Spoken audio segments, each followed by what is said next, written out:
I am glad that you are here tonight. We've got some issues going on. Our speakers aren't working anywhere, so we got all monitor tonight. So I've had to turn the monitors around. Hopefully we'll get something fixed in here. But I am glad that you're here tonight. We've had an exciting weekend. We've got an exciting night planned for tonight. We've got a couple announcements that may not be on the video yet because I was just informed of those. The first one being this Sunday night, we are supposed to be at a power rally. What power rallies are is to kick off youth camp. So I am going to have a sign-up sheet tonight. Julie, can you start one for me, please? Sign-up sheet tonight if you are wanting to go to the power rally this coming Sunday night. I think it starts at like 6, I think. I'm not even sure. So we'll be leaving here probably around 4:30. That way we can get there by 5:30 because it is at City of Hope, which is in West Columbia. We'll be there. There's drama, praise, and worship. And Josh Martin, our new youth and discipleship director, will be preaching. So we will be leaving here Sunday around 4:30 from the church. If you are interested in going, there will be a sign-up sheet over there. Also, Sunday will be baptisms.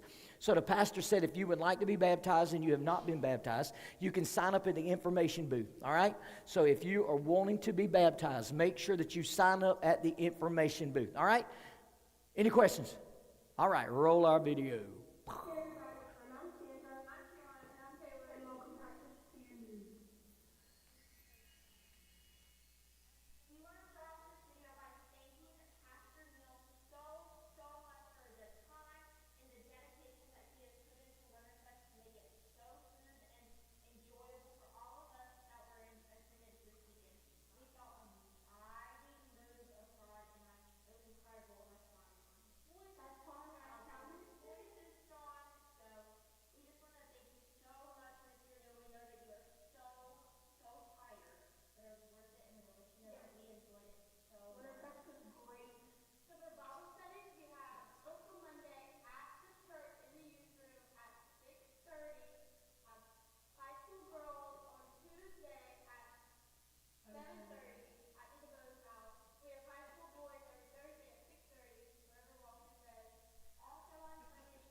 Very impressed. I appreciate that very, very much.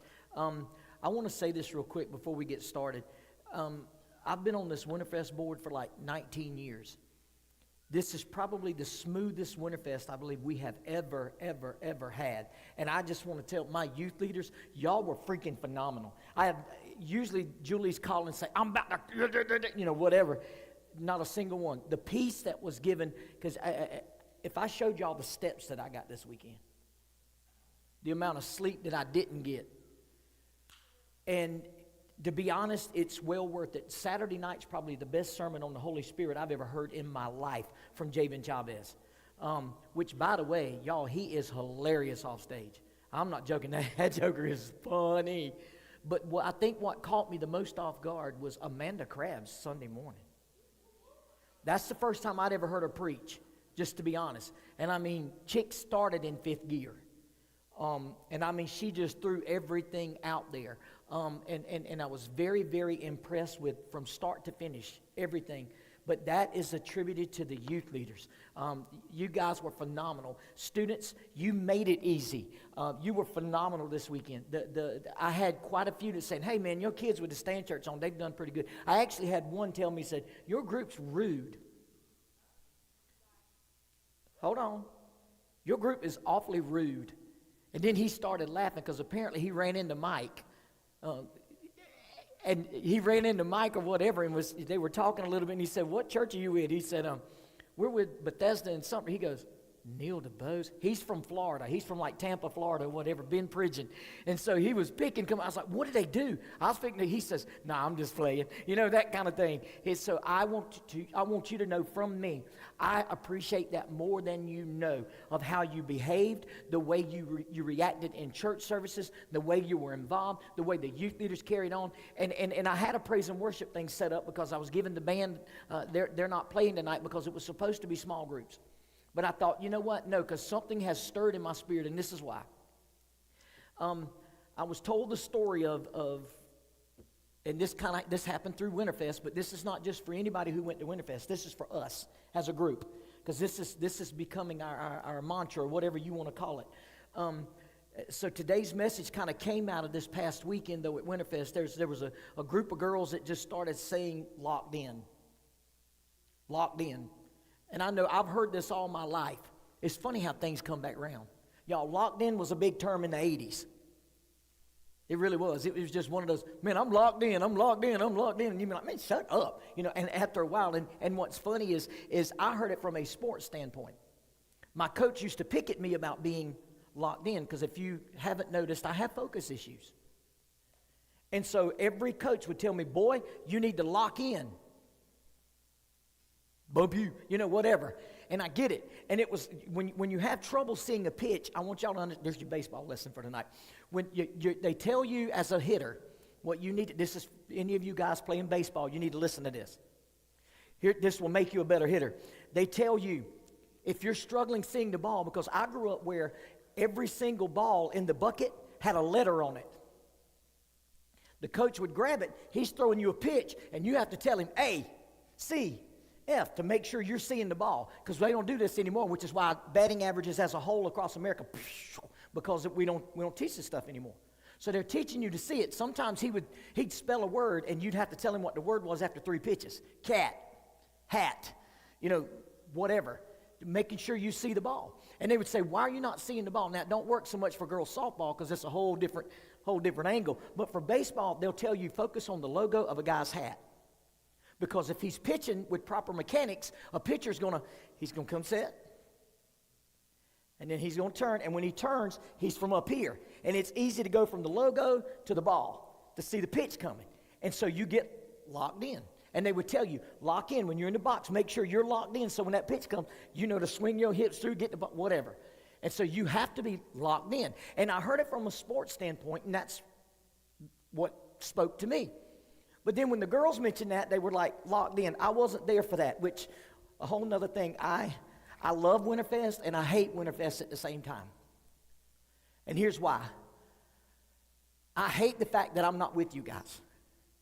I'm running around. My job is the troubleshooter. I'm anywhere from cleaning up spilt drink in the back to making sure that Amanda Crab's got her stuff in her green room, of making sure security's where they are, making it whatever. Whatever needs to be done is what I do. And, I'm in the arena 6 o'clock in the morning, and I'm leaving 11 o'clock at night. All 4 days. I'm there Thursday, too. Unloading trucks. 7 o'clock, we're unloading semi-trucks. All that stuff that's in there that y'all see, all those lights, there were 7 semi-trucks loaded full of stuff that we had to unload. And that group is, well, you know how church work goes. You got 27 on the board and 5 show up to work. That kind of thing. So I work, and I hate it because I miss time with you guys. And that's very valuable to me. I'm not a good preacher. I definitely am not an administrator. Ask anybody over there, they'll tell you I suck when it comes to administration. I like building relationships. And so I miss that part, and it's tough, and you're not in that. But then when you hear little stories of when, Walker was sharing with me about being locked in, I'm like, oh, that's pretty cool. And I didn't give it another thought, really. I thought, I like the fact that, taking initiative and da-da-da-da, whatever. But then Miss Summer, she sent a message in our Stand Lifeguards text thread that says, we need to make sure that these kids stay locked in when we get back. And all of a sudden, whoa, there's that phrase again. So I thought, this is not an accident. Why is this burning inside of me? So this started me thinking about the phrase locked in. And I know you were more relating to the feeling of Winterfest and all that it involves, of bringing it back to Sumter, and I understand that. But the amazing thing is, Miss Summer added another part to it. She said, and to make sure that we're unified. I thought, okay, that's a whole nother level. So tonight I want to focus on the phrase of being locked in with the emphasis on remaining unified. Now, I want to play a little game. There's a game that they play called word association. All right? Word association. So when I say the phrase locked in, what's the first thing that comes to your mind? What? A room. A room. See, now that's legit. The rest of them, they're going to give you that Sunday school answer, knowing that ain't the first thing they thought of. Chained to the bedpost because your mama thought you was sneaking out of the house. Anybody else ever done that? Yo, my mama about did that to me. I'm not, y'all think I'm lying. Joyce DeBose had a chain she figured to put on me and put it around the bedpost and say, you ain't going nowhere, boy, because she couldn't handle it. Man, she'd have been up under the jail for DSS now. This day and age, you chained the kid to the bed? Yeah, y'all play with Joyce DeBose y'all want to. Your mama's so sweet and passive. Till she bring out those chains. You going to behave now. Nailing your window shut, all kind of stuff. Locked in. Somebody else. Lock. Huh? All right. Conway, you cracked me up. Why? It's locked. Separate together. That's pretty good. Or it means, I didn't mean what I said because I had my fingers crossed. I mean, I'm just playing. I'm locked into you. I like it. I'm just playing. Locked in. And it can mean a lot of different things for a lot of, because it can have a negative connotation, like you locked in the room, you locked in jail, you locked in, or the positive side of being locked in. And I'm not talking tonight so much about a physical sense of being locked in. I'm talking about a spiritual one. See, in our lives, we often find ourselves locked in various situations. When you're in something and you just can't get out. Anybody been there? Maybe it's a relationship that you just don't feel like you can get out of. Oh, y'all not helping me tonight, and you know y'all lying. You had that boyfriend that you ain't liked for a while now, but you don't feel like you can get out. Oh, I ain't even going to call nobody out, but there's a little area over here that someone just started laughing. But it's just, don't keep laughing. So here's the deal. We get in situations, or you're in a job, or you're in a class. You ever get past that withdrawal date? Y'all, that happened to me. In case y'all haven't noted, I'm a procrastinator too. I really am. Like, I'm trying to do this today at like 6 o'clock.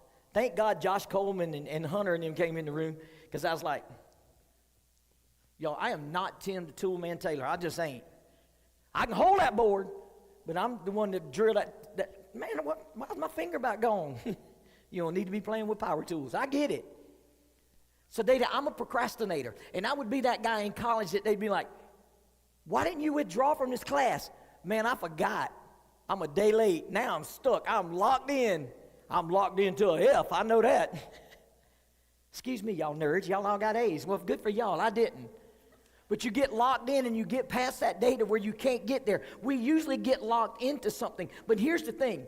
If you're locked into something, whether it's fear, locked into doubt, locked into uncertainty. Anybody understand what I'm saying? Something you just can't seem to shake. Don't act like you got it all together, because you don't. Because I don't. We're coming up on Easter. I've been sitting with the pastor and we've been talking some certain things. Judas was picked by God, but he was locked into the wrong things. Some of those who followed Jesus were still locked into the wrong things. Peter was an incredible disciple, but guess what? He was locked into anger. He was a hothead. That's why he cut the soldier's ear off.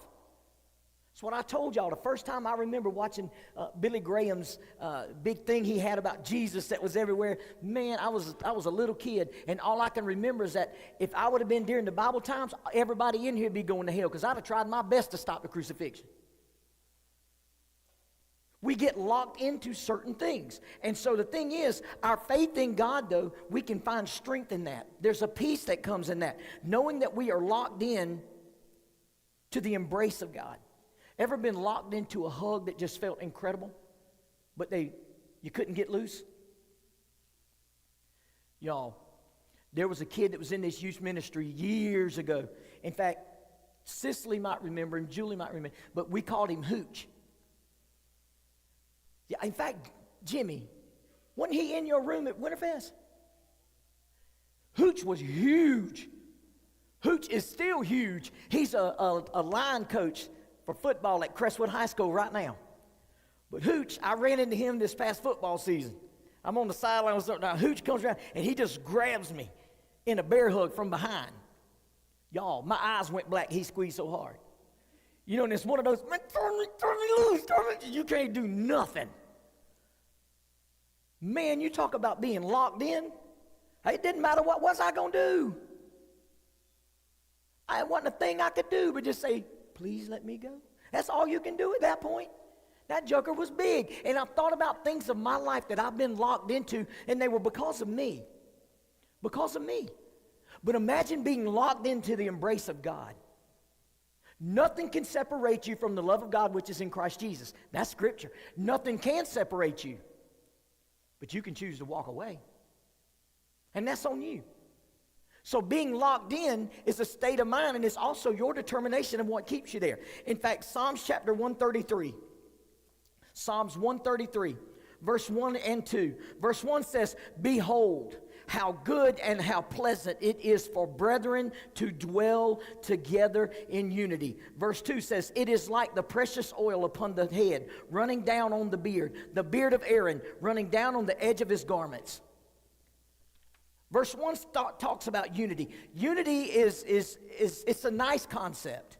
It really is, and it's an essential aspect of our faith journey. You can't do this alone.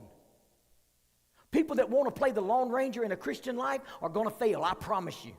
I promise you. You cannot do it. When we are united, we are stronger. We're more resilient. We're actually better equipped. Think about having to work. Side note, I come in here today, this room was trashed. Little bugs flying everywhere from Chick-fil-A stuff that had been left.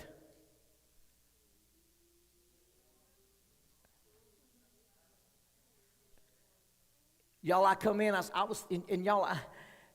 lot of times, my family has a bad habit. The DeBoses have a bad habit of when we're working or doing anything, we got to have our tongue out. It's just like, it looks bad, but I'm like, man, I was scared. I was working around in here, and I noticed my tongue. Man, I better close my mouth. Let me bugs all in my mouth. They were flying everywhere. Ugh, nasty. But I thought, man, how much easier it would be to be cleaning this room if I had somebody else to help me. Imagine having to go at your Christian walk alone. Nobody there. Nobody for encouragement. Nobody to help you pray. There's an old game we used to play in school. Y'all don't play this no more. Red Rover, Red Rover. And if you're smart, you're on this side. When they call you, you're looking to say, where's the person who doesn't have a tight grip on their opponent?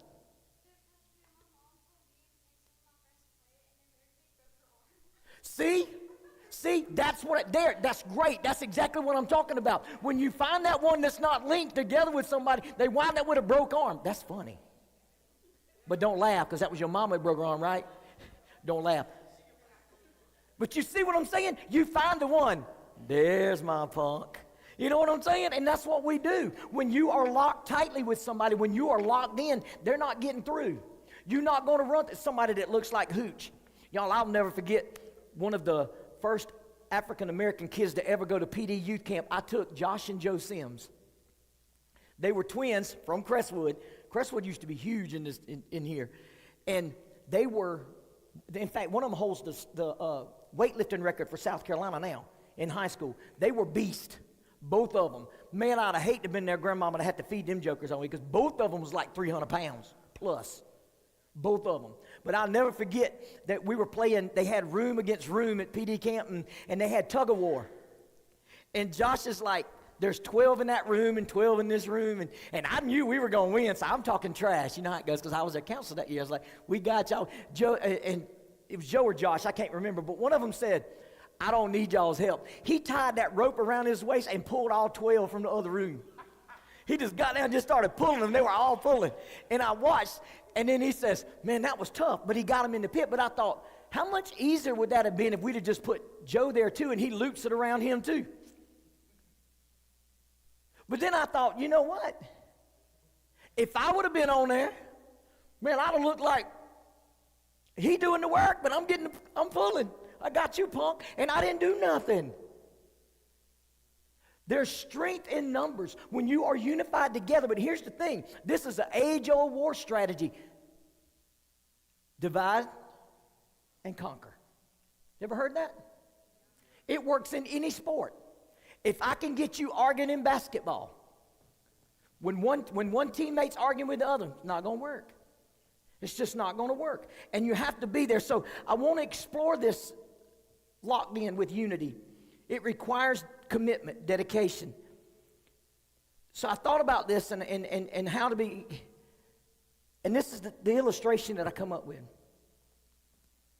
I grew up in an era where you could leave on vacation for a week and you didn't even have to lock your house. Didn't nobody bother nothing. Y'all imagine that now? When I was a teenager, we didn't lock our houses. Didn't lock our cars. You could leave your jacket on the playground. Ain't nobody want your raggedy old jacket. You could go back 2 weeks and that thing still be there. Now they shooting people to take their tennis shoes. Ever go to a locked door and you wonder, what's behind there? Nobody locks doors of stuff that there's nothing in there, or it don't mean anything. So if something is locked, there's a good chance it's valuable, right?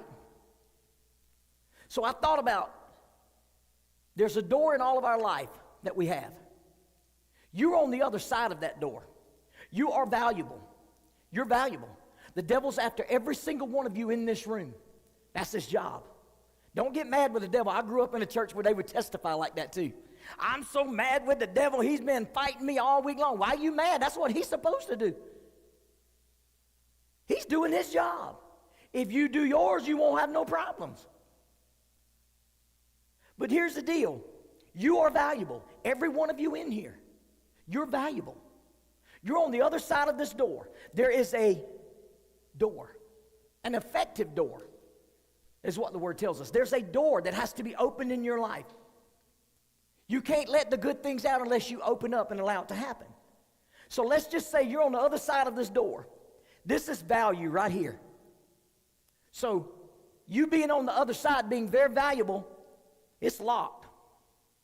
You got some locks that are on this door. So the first lock would represent probably the most important thing. In fact, it was so important that God added it as another commandment. Anybody know what that is? Love. Love. Love. I'll know you're my disciples by the way you love one another. It's not about loving the people who are very, very lovable. It's about loving the ones who are obnoxious and aggravating. It's about loving your enemies. Look, I'm not going to lie to you. I struggle with that too. How am I supposed to pray for them and love them when I want to punch them in the throat? You know? You see what I'm saying? I know we're live streaming, but this is the gospel. If I could have got my hands around the neck of that lady with Power Unlimited, I'd have choked her out. Just being rude. You know, ain't no call for all that. Just be nice. Just be nice. So I'm going to say the first lock that we got is this one. So here's the deal. Y'all, I just want to tell y'all, I learned how to set a combination lock. Some of y'all may have known, well, good for y'all, but I didn't. So we're going to say the big lock, the different lock is this. This is love. This is what's going to open the door. This is what's going to open the door. Now the rest of them are this. We've got forgiveness. Forgiveness. Forgiveness. That one's tough, isn't it? Had somebody you've had to forgive? Sometimes you have to forgive even when you're not the one who did something wrong. But you have to forgive. Because here's the deal. You can't ask for forgiveness if you can't forgive somebody. God said that. I have no right to ask somebody to forgive me for wronging them when I can't forgive somebody else. Don't work like that.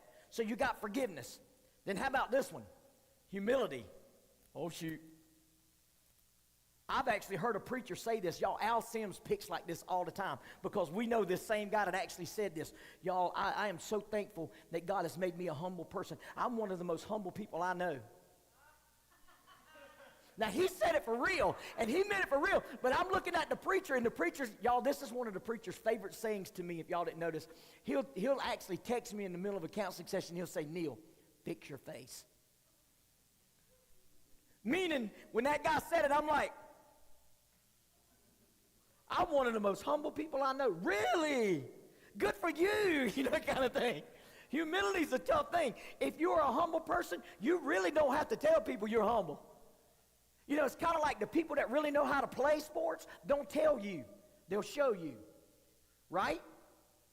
I could tell y'all all day long that I can draw. But if me and Ryan Shower are going to sit down and draw a picture of you, which one y'all going to buy? Oh, y'all hurt my feelings. But I get it. I get it. You got humility. Now, here's one that I'm just going to be honest with you is my biggest struggle in life. My biggest struggle in life. How about patience?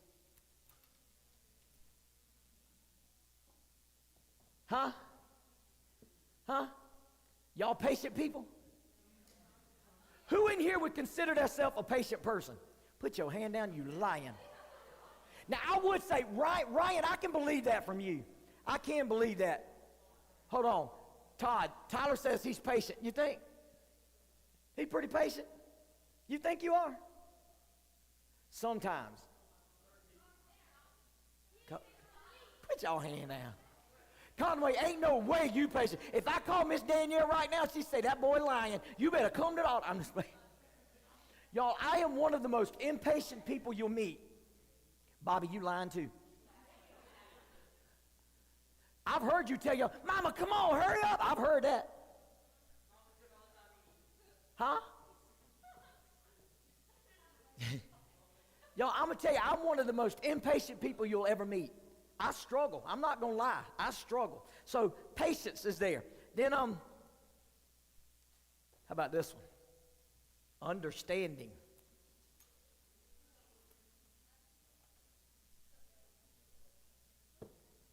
Y'all, I'm never the smartest person in any room, and I know this. But there's sometimes I get frustrated because I'm like, what are you talking about? And don't even try to really understand. One of the biggest convictions for my life, and I'm just being honest with y'all tonight, I have issues. I'm not the preacher that'll get up here and tell you that I'm the pastor. Man, screw that. I make mistakes. One of the biggest problems I have is I listen in preparation for a fight instead of listening to try to understand. It's one of my biggest struggles. And I know that. And I try. I have to walk off and cool off and say, calm down, calm down. If I don't, I blow up. And I say stupid, hurtful stuff. I'm just being transparent with y'all tonight. And I've thought about, if I'm locked in, there's things in my life that have to be locked in. So we're going to go in reverse. I've got to be understanding. I'm locked in. I'm locked in. I'm going to be way more understanding than I've been. Humbleness? Yeah. I'm going to be a person of humility. It's not about me being seen or getting my name in the bulletin or grabbing a mic wanting to sing in front of everybody else. It's about cleaning up the throw up in the back of the auditorium. With 12,000 people in there, nobody sees it. In fact, I was told, why are you doing that? They have people to do that. Now you don't need to go get somebody. I got paper towels right here. You see it needs to be done. Do it. You're supposed to. You know, so we got that. Then what about forgiveness? You know, what about forgiveness? I want to make sure I'm forgiving somebody. You know, what about patience? You know, I definitely need to work on that. You know, but then the biggest of all, we want to grow, right? Not just numerically. I want this room filled. I want to get to the point on Wednesday night where we got to run the preacher out over there because we need the sanctuary. I really do. But how's that going to happen? When you show this community that there's a group here that loves you. Don't mean we have to like everybody. Y'all, I got family members, I love them to death, but I sure don't like them. It's not about liking somebody. It's about loving someone. There's a difference. There's a difference. You have to love somebody. If you don't have love in your heart, you're not going to heaven. You ever thought about what if you are entertaining angels? Because we're told you can entertain angels unaware and you don't even know it.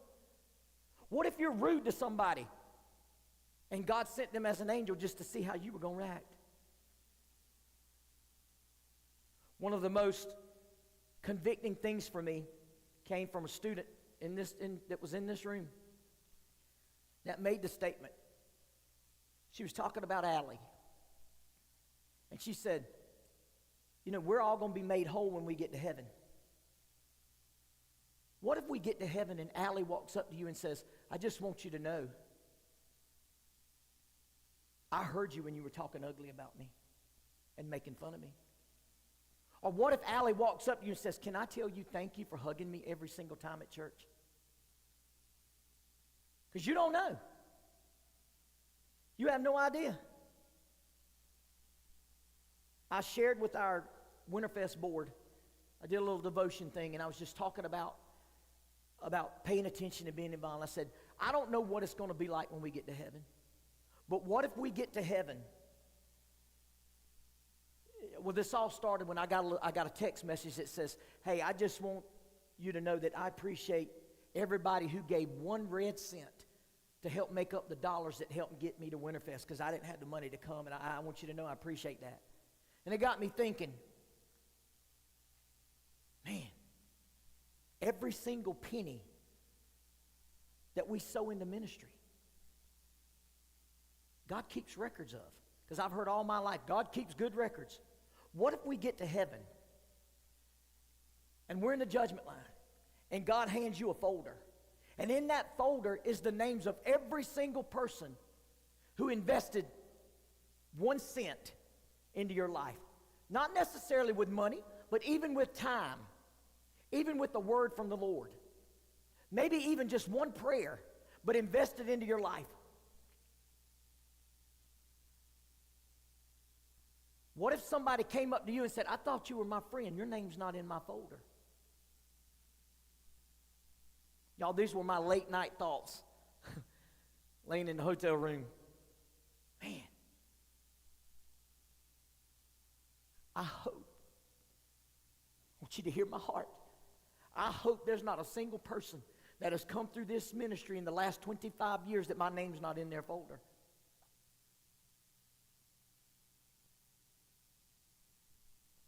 I get angry sometimes. Why? Because I want you to be better. I want you to succeed. I want everybody who leaves out of this youth ministry to be a productive member of society that the world looks at and says, man, they're an incredible person. And I want my name in your folder. I want to know that I've invested the right way. It's just my 2 cents. But you know how that happens? With love. So here's the thing. When I'm locked in with love, I look at all these and all this about being locked in, and there's one thing that can keep me from being locked in, and that's this. And the combination. None of y'all know the combination of that lock. Only I do. None of y'all have the key to these locks. I do. When you lock yourself in with love, humility, patience, understanding, humbleness, forgiveness, when you lock yourself in, nobody can unlock that but you. You're the only one. What are you locked into? Are we locked into making a difference? Y'all, I'm sick and tired of hearing reports of teenagers taking their life. We just had one last week. In an argument with their mom over grades.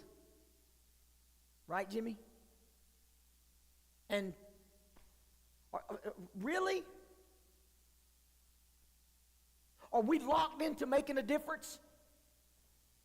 Because I can promise you, God did not stay inside the LeConte Center in Gatlinburg and Pigeon Forge. He don't live there. He rode the bus home with you. He came back tonight with you.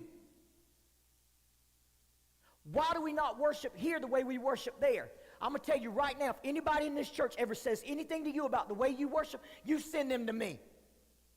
In fact, I'll just be honest. I've been working with Pastor Sims for 24 years. You don't even have to send them to me. Send them to the preacher. I know what he'll tell them. Well, if you don't like the way they're worshiped, then you may want to find another church. That's Al Sims, I can tell you. Nobody here is going to stifle your worship. The same God that was there is the one here.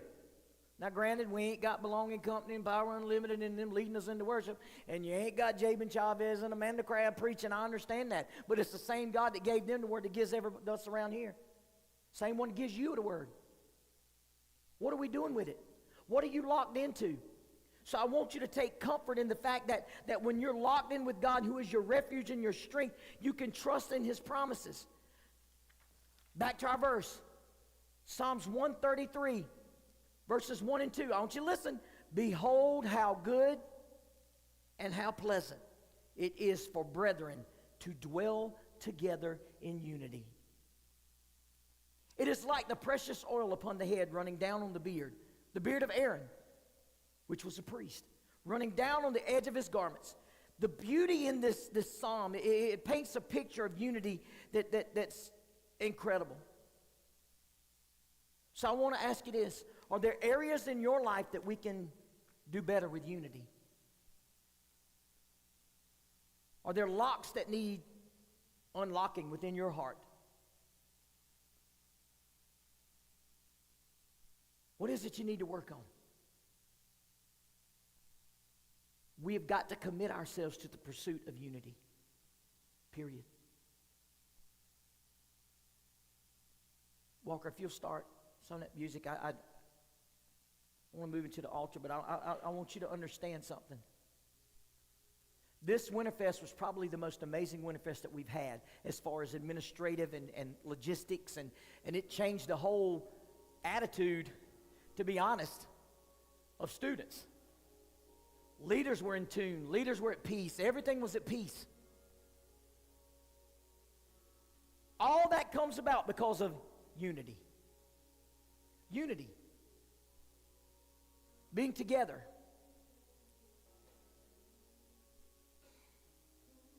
May not have been your goal, but you know what I love the most about the video? Not the first part. Y'all are fired from videos, by the way. You made me cry. We're not doing that. Stop. You did make me cry for real. But the various people on there. We are a diverse group. And there's nothing that makes me any more proud than that.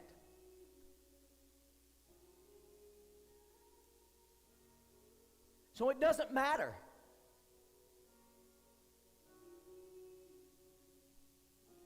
We're all the body of Christ in here. We're only as successful as our weakest link. Because sometimes that might be you, might be me. We grow together because we hold each other tight.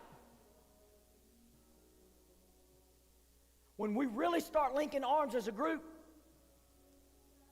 we can almost look at hell and say, devil, Red Rover, send whatever you got right over. You're not getting through here because we're locked in. We're locked in.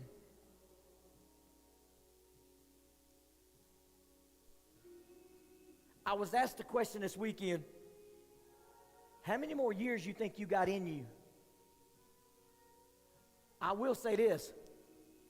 Usually my recovery limit was about mid-morning on Monday, I'm okay. This time it was closer to Tuesday afternoon. And I thought, whoo, I might be getting close to being done.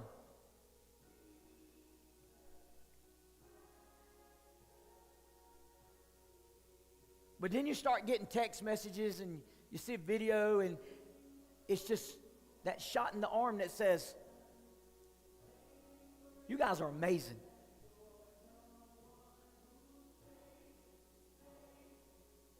There's not a single thing in Sumter County that cannot be accomplished when we decide. We're a unit. We're unified. So what I want to do tonight, it's going to take some guts on your part. But if you feel alone, and it can happen from time to time, but you feel like you are alone, I want you to stand. It's going to take guts. But if you feel like, I just feel like I'm alone, like nobody notices. Does anybody understand me? Does anybody know the fight that I'm in? If you feel lonely, and you man enough or woman enough to admit it, I want you to stand.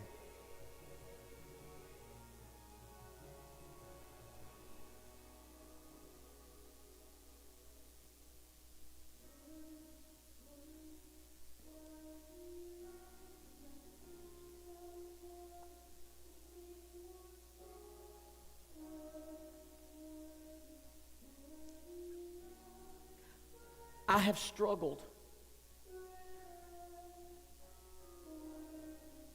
since the passing of my mom with the mindset and an attitude of abandonment. I got a call,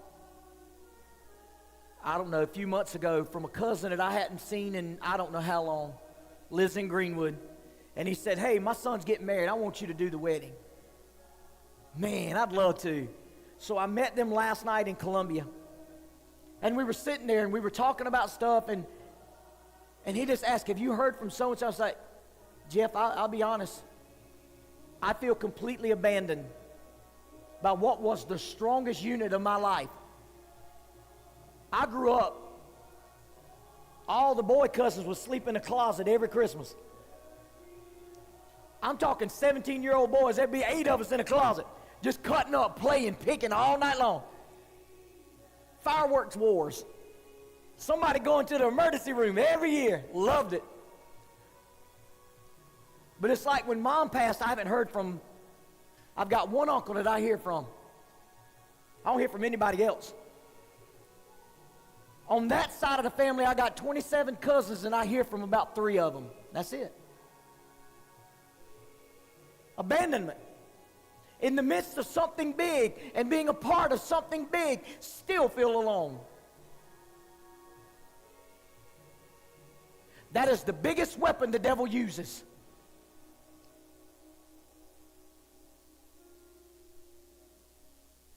Because I want you to know something. You're not alone. And this group's going to do everything we can much better than what we have done to make sure you're locked in.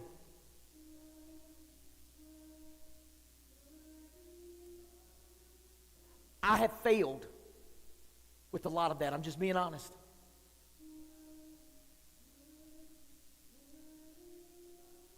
It's a new day around here, I'm telling you. That's the reason we didn't have small groups tonight, because this has been burning in me since I heard the whole little thing about being locked in.